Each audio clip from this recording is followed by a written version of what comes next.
Hello, ഞാനിപ്പോൾ ഉള്ളത് Palakkad junction railway സ്റ്റേഷനിലാണ്. നമ്മൾ ഒരുപാട് കാലത്തിന് ശേഷമാണ് ഒരു വീഡിയോ ആയിട്ട് വരുന്നത്. ഒരുപാട് കാലങ്ങളായിട്ട് നമ്മൾ യാത്രയുള്ള കാര്യങ്ങളൊന്നും ഉണ്ടായിരുന്നില്ല. അപ്പോൾ നമ്മളെ വർക്കും കാര്യങ്ങളായിട്ട് ഒരുപാട് ബിസിയും കാര്യങ്ങളൊക്കെ ആയതുകൊണ്ട് വീഡിയോ കാര്യങ്ങളൊന്നും ചെയ്യാൻ പറ്റിയിട്ടായിരുന്നില്ല. പക്ഷേ ഇന്നത്തെ നമ്മുടെ യാത്ര പറയുന്നത് ഒരു ചെറിയ യാത്രയാണ്. അതായത് പാലക്കാട് നിന്നും ബാംഗ്ലൂരിലേക്കാണ് നമ്മുടെ യാത്ര. അതായത് 126-83 എറണാകുളത്ത് നിന്നും പുറപ്പെട്ട് SMVT ബംഗളൂരു വരെ പോകുന്ന സൂപ്പർ ഫാസ്റ്റ് എക്സ്പ്രസ്സിലാണ് നമ്മൾ യാത്ര വരുന്നത്. കൂടുതൽ കാഴ്ചകളും കാര്യങ്ങളൊന്നും അത്രത്തോളം ഉണ്ടാകാൻ പറ്റുമെന്ന് എനിക്കറിയില്ല. കാരണം ഒന്നാമത് നമ്മൾ യാത്ര രാത്രിയാകുന്നതുകൊണ്ട് വല്ലാണ്ട് കാഴ്ചകളൊന്നും നമുക്ക് കാണാൻ പറ്റിയെന്ന് വരില്ല. പക്ഷേ കൂടുതൽ എന്നെക്കൊണ്ട് എത്രത്തോളം കാണിക്കാൻ പറ്റുന്നുണ്ടെന്നുണ്ടെങ്കിൽ അത്രത്തോളം ഞാൻ ഭംഗിയായിട്ട് കാണിക്കാൻ തരാൻ നോക്കും. പക്ഷേ നേരെ മറിച്ച് നമ്മൾ ഈ ഒരു യാത്ര പകലായിരുന്നെങ്കിൽ വളരെ ഭംഗിയുള്ളൊരു ഏരിയയാണ്. അതായത് നമ്മളെ പാലക്കാട് നിന്നും അതേപോലെ കോയമ്പത്തൂർ തിരുപ്പതി റൂട്ട് എന്ന് പറയുന്നത് ഈ വേനൽക്കാലങ്ങളിൽ വളരെ ഇരുണ്ടായിരിക്കും. പക്ഷേ ഇത് നേരെ മറിച്ച് മഴക്കാലങ്ങളിലാണെന്നുണ്ടെങ്കിൽ അടിപൊളി കാഴ്ച, നല്ല ഹരിതാപവും പച്ചപ്പൊക്കെ നിറഞ്ഞുള്ള നല്ല അടിപൊളി ട്രെയിൻ യാത്രയാണ്. നമ്മൾ ഓൾറെഡി നമ്മളെ യൂട്യൂബ് ചാനലിൽ ഒരു വീഡിയോ ചെയ്തിട്ടുണ്ട്. നമ്മളെ ബാംഗ്ലൂരിൽ നിന്ന് അതായത് പാലക്കാട്ടേക്കുള്ള ഒരു യാത്ര, അതായത് കോയമ്പത്തൂർ വരെയുള്ള ഒരു യാത്ര നമ്മൾ ഓൾറെഡി ചെയ്തിട്ടുണ്ട്. നിങ്ങൾക്ക് ആ വീഡിയോ ചെക്ക് ചെയ്താൽ അറിയാം നമുക്ക് പാലക്കാടിൻ്റെ ഹരിതാപവും ഭംഗിയൊക്കെ എത്രത്തോളം അതിമനോഹരമാണെന്നുള്ളത് നമുക്കതിൽ കാണാൻ പറ്റും. അപ്പോൾ എന്തായാലും കൂടുതൽ യാത്രകളും വിശേഷങ്ങളായിട്ട് എന്താണ് നമ്മളെ വീഡിയോയിൽ തുടർന്ന് കാണാം.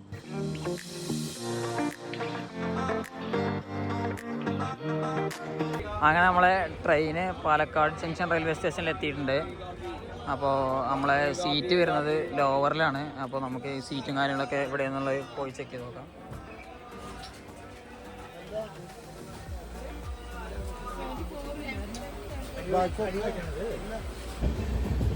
അപ്പോൾ ട്രെയിൻ വന്നു, നമ്മൾ സീറ്റൊക്കെ കയറിയിരുന്നു. നമ്മളെ സീറ്റ് വരുന്നത് ലോവർ ബർത്താണ്, ഏറ്റവും താഴത്തുള്ളത്. പിന്നെ വേനൽക്കാലം ആയതുകൊണ്ട് സ്ലീപ്പർ ഭയങ്കര ചൂടാണ്. അപ്പോൾ ഈ വേനൽക്കാലത്ത് ആരെങ്കിലും ഇടയിലൊക്കെ യാത്ര പ്ലാൻ ചെയ്യണമെന്നുണ്ടെങ്കിൽ മാക്സിമം AC കമ്പാർട്ട്മെൻറ്റ് കിട്ടുന്നുണ്ടെങ്കിൽ AC നമുക്ക് എടുക്കണം. നമ്മളെന്താ വെച്ചാൽ ലാസ്റ്റ് ടൈം ആയതുകൊണ്ട് നമുക്കെന്താ വെച്ചാൽ നമ്മൾ RIC ആണ് നമുക്ക് ടിക്കറ്റ് എടുക്കുക. നമുക്കിപ്പോൾ ലാസ്റ്റ് ടൈമിൽ നമുക്ക് കൺഫേം ആയിരുന്നു. അപ്പോൾ അതുകൊണ്ട് മാത്രം നമ്മളത് എടുക്കുന്നത്. AC നമുക്ക് വേക്കൻ്റ് ഇല്ലാത്തതുകൊണ്ട് അപ്പോൾ ദൂരയാത്ര ആരെങ്കിലും ഇപ്പോൾ ഉദ്ദേശിക്കുന്നുണ്ടെന്നുണ്ടെങ്കിൽ ഏറ്റവും ബെസ്റ്റ് പ്രത്യേകിച്ച് വേനൽക്കാലത്ത് AC തന്നെ ആയിരിക്കും. അങ്ങനെ നമ്മളിപ്പോൾ ഏകദേശം യാത്ര തുടങ്ങിയിട്ട് ഏകദേശം അരമണിക്കൂറിലധികം ആയിക്കഴിഞ്ഞാൽ നമ്മളിപ്പോൾ ഏകദേശം വാളയാറെത്തി. ട്രെയിൻ ഈ മേഖല ഫോറസ്റ്റ് മേഖല കൊണ്ട് ട്രെയിനൊക്കെ എന്താ വെച്ചാൽ വളരെയധികം സ്ലോയിലേ പോകുള്ളൂ. അതായത് നമ്മൾ പാലക്കാട് വിട്ട് കഴിഞ്ഞാൽ പിന്നെ കോയമ്പത്തൂരൊക്കെ പോകുന്ന വഴി കോടന്നൂർ ഈ ഭാഗങ്ങളിലൊക്കെ എന്താ വെച്ചാൽ ഫോറസ്റ്റ് ഏരിയ കൊണ്ട് നമ്മുടെ ട്രെയിനിൻ്റെ സ്പീഡ് ലിമിറ്റ് വളരെ കുറവാണ്. ഏകദേശം 30 മുതൽ 60 കിലോമീറ്റർ സ്പീഡ് വേഗതയിൽ മാത്രമേ നമുക്ക് ട്രെയിനിൽ പോകാൻ പറ്റും. അപ്പോൾ ഈ ഒരു ഭാഗത്തൊക്കെ എന്താ വെച്ച് കഴിഞ്ഞാൽ നമ്മളെ ടൈം ഭയങ്കര സ്ലാക്ക് ടൈമുണ്ട്, നല്ല ഗ്യാപ്പ്. ഏകദേശം 1-1.5 ഹവറൊക്കെയാണ് നമുക്ക് ഏകദേശം ഇവിടുന്ന് പോടഞ്ഞെടുക്കുക. അതായത് പാലക്കാട് നിന്ന് പോടഞ്ഞെടുക്കുക ഏകദേശം 1.5 മണിക്കൂറൊക്കെയാണ് സ്ലാക്ക് ടൈം കൊടുക്കുന്നത്. എന്ന് വെച്ചാൽ ഈ ഫോറസ്റ്റ് ഏരിയ ആയതുകൊണ്ടാണ് മെയിൻലി. അപ്പോൾ നമ്മൾ വാളയാറ് എത്തിയിട്ടുണ്ട്. നമുക്കിവിടെ സ്റ്റോപ്പും കാര്യങ്ങളൊന്നും ഇല്ല. നമ്മുടെ ട്രെയിനിൽ മുന്നിലും പിന്നിലായിട്ട് 2 ജനറൽ കോച്ചുകൾ, ടോട്ടൽ 4 ജനറൽ കോച്ചുകളും 12 സ്ലീപ്പർ കോച്ചുകളും ഏകദേശം 4 AC കോച്ചുകളായിട്ട് വരുന്നത്. അങ്ങനെ 7:30 പുറപ്പെട്ട് നമ്മൾ യാത്ര. അപ്പോൾ ഏകദേശം 9 മണി 9:10 ആയപ്പോൾ നമ്മൾ എന്താണ് കോടന്നൂർ റെയിൽവേ സ്റ്റേഷനിൽ എത്തിയിട്ടുണ്ട്. ഏകദേശം നമ്മൾ 7:30 ട്രെയിൻ നമുക്ക് 7:45 കഴിഞ്ഞിട്ട് എത്തി. ഇവിടെ ഇപ്പോൾ നമുക്ക് 9 മണിയായിരുന്നു ടൈം കാണിച്ചിട്ടുണ്ടായിരുന്നു. അപ്പോൾ ഏകദേശം 9:12 ഏകദേശം 13 മിനിറ്റോളം ഡിലേ ഉണ്ട്. ചെറിയ ഡിലേ കൊണ്ട് പിടിക്കാറില്ല. ഈ ഫോറസ്റ്റ് ഏരിയയും കാര്യങ്ങളൊക്കെ കൊണ്ട് നമുക്ക് എന്താണ് ഈ ഏരിയയിൽ വല്ലാണ്ട് സ്പീഡും കാര്യങ്ങളും പോകാൻ പറ്റില്ല. അപ്പോൾ നമുക്ക് 1-2 സ്റ്റേഷനും കൂടി നമുക്ക് ഇങ്ങനെ ഇറങ്ങാൻ പറ്റും. കോടന്നൂരെത്തി, ഇപ്പോൾ തിരുപ്പൂർ, അത് കഴിയുമ്പോഴേക്ക് പിന്നെ നല്ല ലേറ്റാകും. നമുക്ക് ഇതേപോലെ കാഴ്ചകൾ കാണാൻ പറ്റില്ല എന്നൊന്നും അറിയില്ല. നമുക്ക് മാക്സിമം ഇങ്ങനെ ഓരോ റെയിൽവേ സ്റ്റേഷനിൽ എത്താൻ പറ്റുകയാണെന്നുണ്ടെന്നുണ്ടെങ്കിൽ അങ്ങനെ ഇറങ്ങിയിട്ടൊന്ന് റിലാക്സ് ചെയ്തിട്ട് പോയി നോക്കാം. കോടന്നൂരെത്തിയപ്പോൾ നമ്മളെ എറണാകുളം ടാറ്റ നഗർ എക്സ്പ്രസ് പാസ് ചെയ്യുന്നുണ്ട്. നമ്മളെ വണ്ടി ഇത് അവിടെ അടുത്ത പ്ലാറ്റ്ഫോമിൽ കിടക്കുന്നുണ്ട്. നമ്മളെ എറണാകുളം ടാറ്റ നഗർ ഏകദേശം രാത്രി 10:40 ഈ വണ്ടി പാലക്കാടെത്തും. 12-1 മണിയാകുന്നതോടെ എറണാകുളം എത്തും. ഇതിപ്പോൾ പാലക്കാട് വിട്ട് കഴിഞ്ഞാൽ തൃശ്ശൂർ, അത് കഴിഞ്ഞാൽ പിന്നെ ആലുവ, പിന്നെ എറണാകുളം സൗത്ത്. ടൗണിൽ സ്റ്റോപ്പില്ല.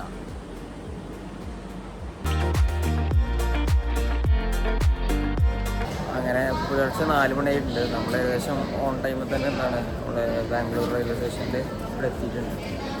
വലിയ കാര്യങ്ങളൊന്നും ഉണ്ടായിരുന്നില്ല. പിന്നെ രാത്രി ഒന്ന് മാറിയപ്പോഴൊക്കെ എന്തായാലും ക്ലൈമറ്റും കാര്യങ്ങളൊക്കെ ഓക്കെ ആയിട്ടുണ്ട്. വലിയ കുഴപ്പമൊന്നും ഉണ്ടായിരുന്നില്ല. ചൂടും കാര്യങ്ങളൊക്കെ ഒന്ന് കമ്മിയായി.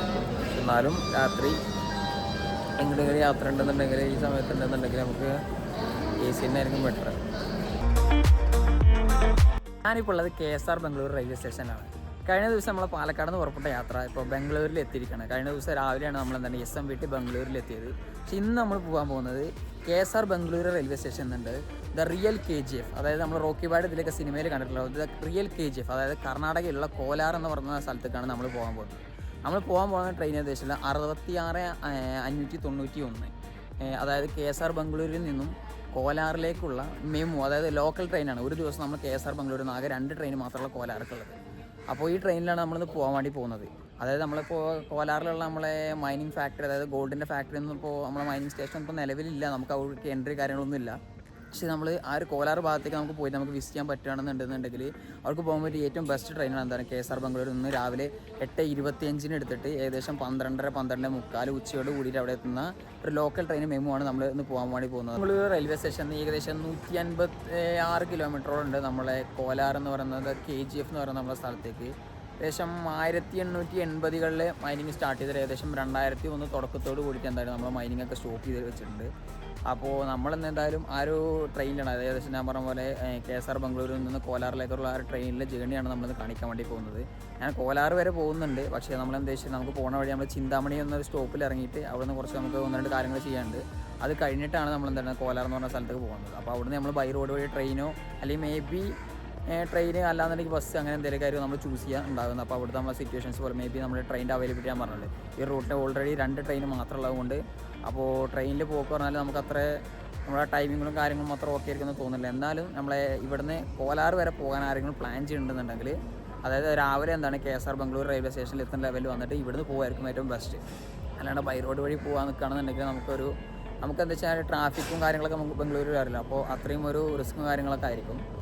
അപ്പോൾ ആരെങ്കിലുമൊക്കെ KGF ദ റിയൽ KGF കാണാൻ ആഗ്രഹിക്കുന്നുണ്ടെന്നുണ്ടെങ്കിൽ ഇതൊരു ബെസ്റ്റ് ഓപ്ഷനാണ്. നമുക്ക് എന്താ വെച്ചാൽ അവിടുത്തെ ഗോൾഡ് ഫാക്ടറി അതൊന്നും നമുക്ക് കാണാൻ പറ്റില്ല എന്നുണ്ടെങ്കിലും ആ ഒരു കോലാർ എന്നൊരു ഗ്രാമത്തിൽ പോയിട്ട് നമുക്ക് അവിടുത്തെ എന്തൊക്കെ കാര്യങ്ങളെന്നുള്ളതൊക്കെ നമുക്ക് ഏകദേശം നോക്കാം. ഇതാണ് നമ്മളെ ട്രെയിൻ വരുന്നത് 66,591, നമ്മളെ KSR ബാംഗ്ലൂരിൽ നിന്ന് നമ്മുടെ കോലാർ വരെ, അതായത് KGF വരെ പോകുന്ന ലോക്കൽ മെമു ട്രെയിൻ. ആ ഭാഗത്തേക്ക് ഇങ്ങനത്തെ ലോക്കൽ ട്രെയിൻ മാത്രമേ ഉള്ളൂ, അല്ലാണ്ട് വേറെ ട്രെയിനോ കാര്യങ്ങളോ ഒന്നുമില്ല. അപ്പോൾ നമ്മൾ ട്രെയിൻ പ്ലാറ്റ്ഫോമിൽ എത്തിയിട്ടുണ്ട്. നമ്മുടെ ലോക്കൽ ട്രെയിനാണ് മെമു അപ്പോൾ പറഞ്ഞത്. പിന്നെ ഏകദേശം 8:10 കൂടിയിട്ട് നമ്മളെ പ്ലാറ്റ്ഫോമിൽ കൊടുത്തിട്ടുണ്ട്. പിന്നെ മെമു നമുക്കറിയാലോ, നമ്മളെ ചെറിയ സിറ്റികളെ മാത്രം കണക്ട് ചെയ്യാൻ വേണ്ടി ഉപയോഗിക്കുന്ന ട്രെയിനാണ് ഇന്ത്യൻ റെയിൽവേയിൽ. നമ്മൾ ലോക്കൽ ട്രെയിനുകൾ മെമു കൂടുതലായിട്ടും അതിനാണ് ഉപയോഗിക്കുന്നത്. ഏകദേശം ഒരു 150-200 കിലോമീറ്റർ ആ റേഡിയസ് മാത്രമേ നമുക്ക് എന്താണ് ഈ മെമു ട്രെയിൻ കാര്യങ്ങളൊക്കെ ഉപയോഗിക്കാറുള്ളൂ. മെമു ട്രെയിൻ ആകൊണ്ട് എല്ലാവർക്കും അറിയായിരിക്കാം, ഓൾമോസ്റ്റ് ഇനി അറിയാത്തൊരു കണ്ടിട്ട് നമുക്ക് എല്ലാവർക്കും ഫുള്ള് ഇതേപോലെ ജനറൽ കോച്ച് പോലെ സെക്കൻഡ് സീറ്റിങ്ങിൻ്റെ ടൈപ്പ് പോലെ വെറുതെ ഇരിക്കാനുള്ളത് മാത്രമേ ഉണ്ടാവുള്ളൂ. അല്ലാതെ നമ്മൾ ബാക്കിയുള്ള അതുപോലെ സ്ലീപ്പറും ജനറൽ അതുപോലെ AC അങ്ങനത്തെ ഒന്നുമില്ല. ഇതിൽ മെയിൻലി നമുക്ക് സെക്കൻഡ് സീറ്റിങ് മാത്രമേ ഉള്ളൂ കണ്ടുവരാറ് നോർമലി.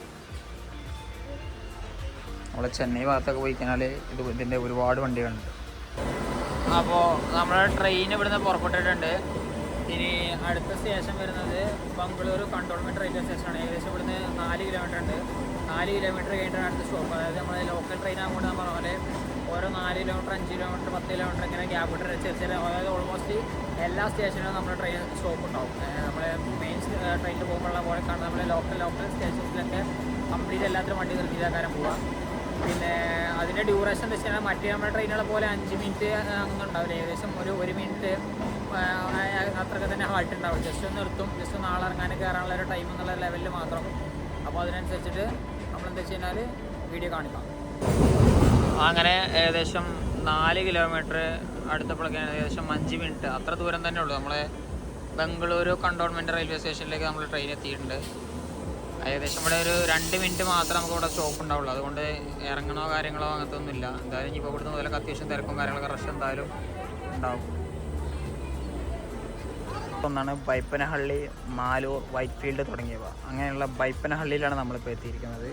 ഏകദേശം അത്യാവശ്യം ചെറിയൊരു സ്റ്റേഷൻ തന്നെയാണ്, പക്ഷേ ഏകദേശം എന്നാലും അത്യാവശ്യം തിക്കും തിരക്കുള്ള ഒരു ഏരിയ കൂടിയാണിത്. നമ്മൾ യാത്ര പുറപ്പെട്ട ഏകദേശം ഒരു 1/4 മണിക്കൂറായിട്ടുണ്ട്. നമ്മൾ യലഹങ്ക ജംഗ്ഷൻ എന്ന് പറയുന്നൊരു സ്റ്റോപ്പിലെത്തിയിട്ടുണ്ട്. ഇവിടെ അത്യാവശ്യം വലിയ സ്റ്റോപ്പാണ്, പക്ഷേ നമ്മളെ തിരക്കും കാര്യങ്ങളൊന്നും ഇല്ല. ഇവിടെ നമ്മളെ ബംഗളൂരുവിലെത്തിയപ്പോൾ നമ്മുടെ നാട്ടിലൊന്നും അധികം കണ്ടുവരില്ല. നമ്മളെ ചെന്നൈ, ഡൽഹി ഈ ഒരു ഏരിയയിലൊക്കെ നമുക്ക് കാണാൻ പറ്റുന്ന നമ്മുടെ ട്രാൻസ്പോർട്ടേഷൻ ലോജിസ്റ്റിക്സിനും കാര്യങ്ങൾ ഉപയോഗിക്കുന്ന ഒരു ട്രെയിനാണിത്.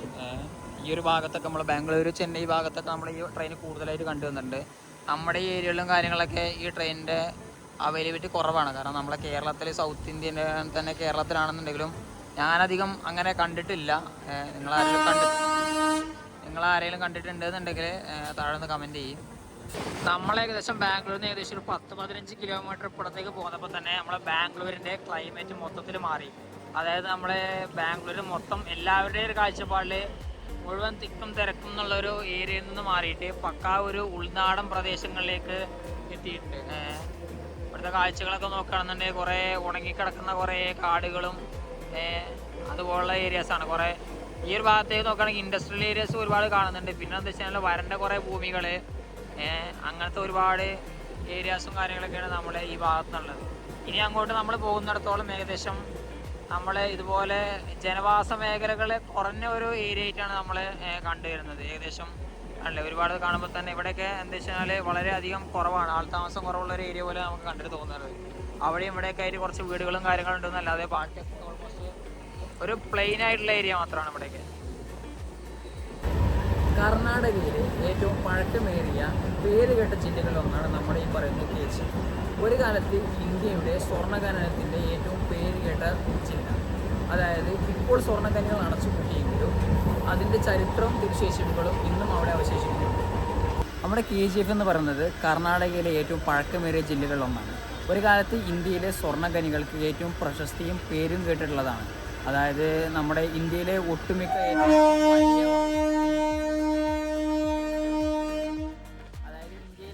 വലിയ ഒരു മൈനിങ് സ്രോതസ്, അതായത് സ്വർണ്ണഖനികളിലെ ഏറ്റവും വലിയ ഒരു സ്രോതസ് തന്നെ നമ്മുടെ KGF നിന്നാണ് നമ്മൾ ഖനികൾ ഉണ്ടായിരുന്നത്. ഏകദേശം ഇപ്പോൾ നമ്മൾ ഈ ഖനികളൊക്കെ അടച്ചുപൂട്ടിയിട്ടുണ്ടെന്നുണ്ടെങ്കിലും അതിൻ്റെ ഒരു ചരിത്രവും കാര്യങ്ങളും ഒരു തിരുശേഷിപ്പും കാര്യങ്ങളൊക്കെ ഇപ്പോൾ അവിടെ ഉണ്ടെന്ന് നമുക്ക് അറിയാൻ കഴിയുന്നത്. KGFൻ്റെ കഥ തുടങ്ങുന്നത് ബ്രിട്ടീഷ് കാലഘട്ടത്തിലാണ്.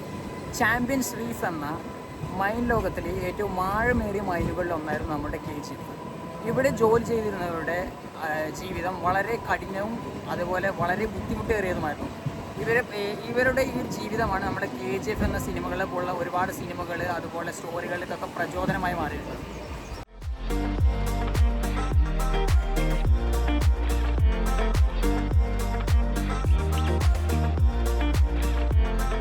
നമുക്ക് ഈ ബാംഗ്ലൂരിൻ്റെ സൗന്ദര്യവും കാര്യങ്ങളൊക്കെ നമുക്ക് പുറത്ത് നിന്ന്, അതായത് ബാംഗ്ലൂരിൻ്റെ ഉള്ളിലൂടെ തന്നെ നമുക്ക് കറങ്ങി ആസ്വദിക്കണം എന്നുണ്ടെങ്കിൽ നമ്മളെ ബസ്സോ അതുപോലെ മെട്രോയിനെക്കാളും ഏറ്റവും നല്ലത് നമ്മൾ സാധാരണ എക്സ്പ്രസ് ട്രെയിനുകളേക്കാൾ ഒഴിവാക്കി നമുക്ക് ഈ മെമു പോലുള്ള ലോക്കൽ ട്രെയിനുകളിൽ നമുക്ക് സഞ്ചരിക്കുകയാണെന്നുണ്ടെങ്കിൽ അത്യാവശ്യം കാറ്റും വെളിച്ചമൊക്കെ തട്ടി നമുക്ക് ഈ ഡോറിനോട് വന്നിട്ടോ അതുപോലെ നേരങ്ങളിൽ നമ്മൾ ബാംഗ്ലൂരിൻ്റെ സൗന്ദര്യം മൊത്തത്തിൽ ആസ്വദിക്കാൻ കഴിയും. അങ്ങനെയാണെന്നുണ്ടെങ്കിൽ നമ്മൾ ഏകദേശം എന്ന് വെച്ചാൽ ബാംഗ്ലൂരിൻ്റെ ഇതുപോലുള്ള ഓരോ കാഴ്ചകളൊക്കെ കാണണമെന്നുണ്ടെന്നുണ്ടെങ്കിൽ നമ്മൾ ഏകദേശം എന്തായാലും ടൗണിൽ നിന്ന് മാറി വരെ തന്നെ വേണം. നമുക്ക് എല്ലാവർക്കും അറിയുന്നുണ്ടാവില്ല. ഏകദേശം നമ്മൾ ഈ ഒരു ഭാഗമൊക്കെ സഞ്ചരിക്കുന്നവരെന്ന് വെച്ചാൽ വളരെ ചുരുക്കം പേരുകൾ മാത്രമായിരിക്കും. നമ്മുടെ ബാംഗ്ലൂർ ഇൻ്റർനാഷണൽ എയർപോർട്ടിലേക്കും ആർക്കെങ്കിലൊക്കെ വരാനുണ്ടെന്നുണ്ടെങ്കിൽ നമുക്ക് ഈ ഒരു ട്രെയിൻ നല്ലൊരു ഓപ്ഷൻ ആയിരിക്കും. നമ്മുടെ എയർപോർട്ടിൻ്റെ ഒരു അടുത്തുള്ളൊരു സ്റ്റേഷനാണ് ഇത്. നമുക്കിവിടെ മെമുവിന് മാത്രമേ സ്റ്റോപ്പുള്ളൂ, വേറെ ട്രെയിനും കാര്യങ്ങളൊന്നും നമ്മൾ കണ്ടിട്ടില്ല. നമ്മൾ എയർപോർട്ടിൻ്റെ അടുത്താകൊണ്ട് തന്നെ നമുക്കൊരു ഫ്ലൈറ്റ് പോകുന്ന ഒരു വ്യൂ ആണ്. എയർപോർട്ട് വളരെ അടുത്താണ് ഇവിടെ വരുന്നത്. അപ്പോൾ എയർപോർട്ടിലൊക്കെ ആർക്കെങ്കിലും പോകാണ്ടെന്നുണ്ടെങ്കിൽ നമുക്കിതിൽ വരുന്നതായിരിക്കും എളുപ്പം. എന്താണെന്ന് വെച്ചാൽ നമുക്ക് മെമുകൾ മാത്രമുള്ള ഒരു സ്റ്റേഷനിൽ നിർത്തുന്നത് കണ്ടിട്ട് ഏകദേശം ഒരു സിംഗിൾ റൂട്ട് ട്രാക്കാണ് നമ്മൾ ഏകദേശം ഇത്രയും ദൂരം വന്നിടത്തോളം. വേറെ എക്സ്പ്രസ് ട്രെയിനോ ബാക്കിയുള്ള കാര്യങ്ങളൊന്നും കണ്ടിട്ട് നമുക്ക് ഇല്ല എന്ന് തോന്നണം. അപ്പോൾ എയർപോർട്ടിലേക്കൊക്കെ വരാനുണ്ടെന്നുണ്ടെങ്കിൽ നമുക്ക് ഇവിടെ വന്നു കഴിഞ്ഞ് കഴിഞ്ഞാൽ ഇവിടെ അറിയിക്കാനാൽ ഇതേപോലെ എയർപോർട്ടിലേക്കുള്ള ചെറിയ ചെറിയ ബസ്സുകൾ കാര്യങ്ങളൊക്കെ ഉണ്ട്. അപ്പോൾ ഇവിടുന്ന് പോകാൻ എളുപ്പമായിരിക്കും. ഈ റൂട്ട് നമുക്ക് ബാംഗ്ലൂരിൽ നിന്ന് അതുപോലെ കോലാർക്കുള്ള ഈ റൂട്ട് എന്ന് പറയുന്നത് ഒരു സിംഗിൾ റൂട്ട് ട്രാക്കാണ്. അത് വേറെ വലിയ മേജർ ട്രെയിനുകളൊന്നും ഈ റൂട്ടിൽ ഇല്ല എന്നാണ് എനിക്ക് തോന്നുന്നത്. നിങ്ങൾക്ക് ആർക്കെങ്കിലും അറിയണമെന്നുണ്ടെന്നുണ്ടെങ്കിൽ താഴെ കമൻറ്റ് ചെയ്യും. കാരണം ഇതിലോട്ട് നമുക്കൊരു ഓപ്പോസിറ്റോട്ട് ഒരു ട്രെയിന് റിട്ടേൺ പോകാനുള്ള ഒരു ട്രാക്കൊന്നും കണ്ടത്. നമ്മൾ ഇത്രയും നേരമായിട്ട് വരുന്നത് ഒരു സിംഗിൾ ട്രാക്കിലാണ്. വേറെ നമ്മൾ അപ്പുറത്തെ സൈഡോ ഇപ്പുറത്തെ സൈഡോ എവിടെയോ വേറെ ട്രാക്കൊന്നും നമ്മൾ കണ്ടിട്ടില്ല. പിന്നെ നമ്മൾ ഈ സ്റ്റേഷനുകളൊക്കെ പോകുമ്പോഴൊക്കെ എന്താ വെച്ചാൽ വളരെ ചെറിയ ചെറിയ സ്റ്റേഷനുകളാണ് ഒക്കെ. എല്ലായിടത്തും ഇപ്പം മെമുവിൻ്റെ സ്റ്റോപ്പ് ബോർഡ് മാത്രമേ നമ്മൾ കണ്ടുള്ളൂ. അല്ലാണ്ട് വലിയ പ്ലാറ്റ്ഫോമോ കാര്യങ്ങളോ അങ്ങനത്തെ ഒന്നും നമ്മൾ ഈ വരുന്നത് ഇതുവരെയായിട്ട് നമ്മൾ കണ്ടിട്ടില്ല. ഈ റൂട്ട് തറ പിന്നെ എന്താ വെച്ച് കഴിഞ്ഞാൽ നമ്മളെ നാട്ടിലെ ഒരു മെമു റൂട്ട് പോലെയല്ല. നമ്മളെ നാട്ടിലേക്ക് എന്താ വെച്ച് കഴിഞ്ഞാൽ മെമുവിലേക്ക് കയറണമെന്നുണ്ടെങ്കിൽ ഏകദേശം ട്രെയിൻ എടുത്തിട്ട് 1-2 സ്റ്റോപ്പ് കഴിയുമ്പോൾ തന്നെ ഏകദേശം ട്രെയിനൊക്കെ ഓൾമോസ്റ്റ് ഫുള്ളാവാറുണ്ട്. ഇത് ഏകദേശം നമ്മളിപ്പോൾ യാത്രയുടെ ഒരു 30% ജേർണി കംപ്ലീറ്റ് ആയപ്പോൾ ഇപ്പോഴും നമ്മളെ സീറ്റുകളൊക്കെ ഫുള്ള് വേക്കൻ്റ് ആയിട്ട് കിടക്കണം. ഒരുപാട് തിരക്കേ കാര്യങ്ങളെ ഒന്നും ഇല്ലാത്തൊരു ഏരിയ ആണ് ഇത് വരുന്നത്. അവിടെ ചെണ്ടുമല്ലിയുടെ ഒക്കെ കുറേ തോട്ടങ്ങളും കൃഷിയിടങ്ങളൊക്കെ ഈ റൂട്ട് പോകുമ്പോൾ കാണാൻ വേണ്ടി സാധിക്കും. കൂടുതലും ഇതുപോലെ ഒരു ഇൻഡസ്ട്രിയൽ ഏരിയ ആണ്. കാര്യമായിട്ട് പിന്നെ ഒന്നുമില്ല. ഇടയ്ക്കിടയ്ക്ക് ഇതുപോലെ ചെറിയ ഏരിയകളിൽ മാത്രം കുറേ കൃഷി കാര്യങ്ങൾ എന്തൊക്കെയൊക്കെ ഉണ്ട്. നമ്മുടെ നാട്ടിൽ കാണാത്ത കുറേ ഐറ്റംസ് എനിക്ക് തന്നെ കണ്ടിട്ട് മനസ്സിലാവുന്നില്ല. അപ്പം അങ്ങനത്തെ ഒരുപാട് ഈ ഒരു ഏരിയ കൂടെ വന്നാൽ നമുക്ക് കാണാൻ വേണ്ടി പറ്റും. ശരി, കോലാറ് ഭാഗത്തേക്ക് വരുന്നവർ കൂടുതലും എന്താ പാറകളെന്തൊക്കെ കാണാൻ വേണ്ടി സാധിക്കുന്നുണ്ട്. ഏകദേശം ഈ ഒരു ഭാഗത്ത് മൊത്തം അതേപോലെ പാറക്കെട്ടുകളെന്തൊക്കെ നടന്നൊരു മൈനിങ് ഏരിയ ആയിരിക്കുമെന്ന് തോന്നുന്നു. എനിക്ക് കൂടുതൽ ഇതിനെ പറ്റിയല്ല, കാരണം അങ്ങോട്ട് കൂടുതൽ വരുന്നവർ ഇതുപോലെ വലിയ വലിയ പാറകളും മറ്റൊക്കെയാണ് കൂടുതലും കാണാനായി സാധിക്കുന്നത്. ഈ ഭാഗത്ത് ഞാൻ പറഞ്ഞ പോലെ കൂടുതലും ഇതുപോലെ മുന്തിരിത്തോട്ടങ്ങളും കാര്യങ്ങളൊക്കെയാണ്, അതേപോലെ കൃഷിയുടെയും അതുപോലെ പൂക്കളെയും കാര്യങ്ങളൊക്കെ. അപ്പോൾ നിങ്ങൾക്ക് കാണാൻ പറ്റുന്നുണ്ടോയെന്ന് അറിയില്ല. ഏകദേശം മുന്തിരികളൊക്കെ തന്നെ വളഞ്ഞ് കിടക്കേണ്ട ഒരു ഏരിയയാണ്. അപ്പോൾ അത്യാവശ്യം കാണാൻ നല്ല ഭംഗിയുള്ളൊരു ഏരിയ തന്നെയാണിത്. എല്ലാവരും ഈ ഒരു ഭാഗത്തൊക്കെ വരികയാണെന്നുണ്ടെങ്കിൽ നമുക്ക് എന്താ വെച്ചാൽ മുന്തിരി വളഞ്ഞതും കാര്യങ്ങളൊക്കെ കാണാൻ വേണ്ടി പറ്റും. ബാംഗ്ലൂരിൽ ഇങ്ങനത്തെ ഒരു ഏരിയ ഞാൻ ഒരിക്കലും എക്സ്പെക്റ്റ് ചെയ്തിട്ടില്ല. അപ്പോൾ നമുക്ക് ഇങ്ങനത്തെ ഒരു ഏരിയ കാണാനുണ്ടെന്നുണ്ടെങ്കിൽ ഈ ഒരു ഭാഗത്തു കൂടെ യാത്ര അടിപൊളിയായിരിക്കും. ഏകദേശം മഴക്കാലങ്ങളിലൊക്കെ വരികയാണെന്നുണ്ടെങ്കിൽ ഏകദേശം നല്ല പച്ചപ്പ് എന്ന് പറഞ്ഞിട്ട് നല്ല ഭംഗിയായിരിക്കും കാണാമെന്ന് വിചാരിക്കുന്നു. കാണുന്ന ഹിൽസാണ് നമുക്ക് നന്ദി ഹിൽസ് എന്ന് പറയുന്നത്. ഇതിൻ്റെ അപ്പുറത്ത് ഇതിൻ്റെ ഒരു വ്യൂ പോയിന്റ് കാണാൻ നമ്മൾ ബാംഗ്ലൂരിൽ നിന്ന് വരുന്നത്. അതായത് നമ്മളെ അടുത്ത സ്റ്റോപ്പ് എന്ന് പറയുന്നത് നമ്മളെ നന്ദി ഹിൽ സ്റ്റേഷൻ്റെ സ്റ്റോപ്പാണിത്. നമ്മൾ ഇവിടെ വന്നിട്ടാണ് നമ്മൾ ബാംഗ്ലൂരിലുള്ളവരൊക്കെ ഏകദേശം ഹിൽസ് കാണാൻ വേണ്ടി വരുന്നത്. രാവിലത്തുള്ള ഒരു വ്യൂ പോയിന്റും കാര്യങ്ങളൊക്കെ കാണാൻ വേണ്ടി വരുന്നത് ഈ ഒരു ഭാഗത്തേക്കാണ്. ഇവിടുത്തെ റെയിൽവേ സ്റ്റേഷനൊക്കെ വളരെ ചെറിയ റെയിൽവേ സ്റ്റേഷനും കാര്യങ്ങളൊക്കെയാണ് വരുന്നത്. അതായത് നല്ല കാണാൻ ഭംഗിയുള്ള ഒരു ഏരിയയാണ്. അപ്പോൾ ഞാനിപ്പോൾ ഏകദേശം അവിടെ ഇവിടെയുള്ള ഒരു ലോക്കൽ ഫ്രണ്ടിനോട് ചോദിച്ചപ്പോൾ അവർ പറഞ്ഞ ഏകദേശം ഇവിടുന്ന് നന്ദി ഹിൽസിലോട്ട് ഏകദേശം നമ്മുടെ ഈ റെയിൽവേ സ്റ്റേഷനിൽ ഇറങ്ങിയിട്ട് ഏകദേശം ഒരു 10 കിലോമീറ്റർ പോകുകയാണെന്നുണ്ടെങ്കിൽ നമുക്ക് നന്ദി ഹിൽസ് എത്താൻ പറ്റുമെന്ന് തോന്നുന്നു. അപ്പോൾ ട്രെയിൻ വഴിയൊക്കെ വന്നിട്ട് പോകുകയാണെന്നുണ്ടെങ്കിൽ ഇതൊരു ഓപ്ഷനായിരിക്കും തോന്നുന്നു. ഇനിയിപ്പോൾ അതല്ല നമുക്ക് റോഡ് വഴി വരികയാണെന്നുണ്ടെങ്കിൽ എനിക്ക് എങ്ങനെയാണെന്ന് അറിയില്ല. അപ്പോൾ പോയിട്ടുള്ളവരുണ്ടെന്നുണ്ടെങ്കിൽ പറയായിരിക്കും ഏറ്റവും നല്ല ഇതുള്ളത്. നമ്മളെ ബാംഗ്ലൂർ റെയിൽവേ സ്റ്റേഷനിൽ എത്തിയപ്പോണ്ട് നമ്മുടെ ഗോൾഡൻ ചാരിയറ്റ് അവിടെ നിർത്തിയിട്ടൊക്കെയുണ്ട്. നമ്മളെ കഴിഞ്ഞ പ്രാവശ്യം ആഗ്രയിൽ പോയപ്പോൾ നമുക്ക് ഇതേപോലെ കാണാൻ പറ്റിയിട്ടുണ്ടാകും പാരസോൺ വീൽസ്. അതിൻ്റെ ഒരു വീഡിയോ ഞാൻ നമ്മളെ യൂട്യൂബ് ചാനലിൽ അപ്ലോഡ് ചെയ്തിട്ടുണ്ട്. കാണാത്തതുണ്ടെന്നുണ്ടെങ്കിൽ ജസ്റ്റ് ഒന്ന് കയറി ചെക്കൗട്ട് ചെയ്യുക. ഈ ദ ഗോൾഡൻ ചാരിയറ്റ് എന്ന് പറയുന്നത് നമ്മളെ കർണാടക സർക്കാരിൻ്റെ കീഴിൽ വരുന്ന ഒരു പ്രൈവറ്റ് ടൂറിസത്തിന് വേണ്ടിയിട്ട് ഡെവലപ്പ് ചെയ്തിട്ടുള്ളൊരു ട്രെയിനാണ്. അപ്പോൾ അതിന് വേണ്ടിയിട്ട് മാത്രമായിട്ട് ഉണ്ടാക്കിയൊരു വണ്ടിയാണ്. നമ്മുടെ പാരസോൺ വീൽസും ഏകദേശം ഇതേ കൺസെപ്റ്റ് തന്നെയാണ്. അപ്പോൾ അതിൻ്റെ ഒരു വീഡിയോ എന്താണ് ഞാൻ നമ്മുടെ യൂട്യൂബ് ചാനലിൽ ഓൾറെഡി പഴയതിൻ്റെ അപ്ലോഡ് ചെയ്തിട്ടുണ്ട്. അപ്പോൾ നമുക്ക് കയറി ചെക്കൗട്ട് ചെയ്ത് കഴിഞ്ഞാൽ നിങ്ങൾക്ക് മനസ്സിലാക്കാൻ പറ്റും. അത്യാധുനിക സൗകര്യത്തോടു കൂടിയുള്ള നല്ലൊരു VIP കാറ്റഗറിയിൽ പെടുന്ന ഒരു ട്രെയിനാണിത്. അതായത് ടൂറിസ്റ്റുകൾക്ക് വേണ്ടിയും മാത്രം ഡെവലപ്പ് ചെയ്തിട്ടുള്ളൊരു കോൺസെപ്റ്റാണിത്. അതുകൊണ്ട് ഇതിനുള്ളിൽ നമ്മളെ പക്കാ ഒരു 5 സ്റ്റാർ സെറ്റപ്പിലുള്ള റൂമുകളും കാര്യങ്ങളും അതുപോലെ ഫുഡ് കാര്യങ്ങൾ അങ്ങനെ എല്ലാം കൂടി ഉൾപ്പെടുത്തിയിട്ട് മൊത്തം ഒരു വലിയൊരു പാക്കേജ് ഉണ്ട്. ഏകദേശം ഒരു 4 lakh above എന്തോ വരുന്നുണ്ട് തോന്നുന്നു. എക്സാക്റ്റ് എനിക്കറിയില്ല. അപ്പോൾ അത് പിന്നെ സീസണിന് ഡിപ്പെൻസ് ഓൺ അനുസരിച്ചിട്ട് ഡൈനാമിക് പ്രൈസാണ് വരുന്നത്. അപ്പോൾ അത് കൂടുതലറിയില്ല. നമ്മൾ ഈ ഗോൾഡൻ ചാരിയറ്റ് ഇപ്പോൾ നമുക്ക് നമ്മളടുത്ത് ഏകദേശം നമ്മൾ ചിന്താമണിയാണ് അടുത്ത സ്റ്റേഷൻ നമ്മൾ ഇറങ്ങാൻ വേണ്ടി വെക്കും.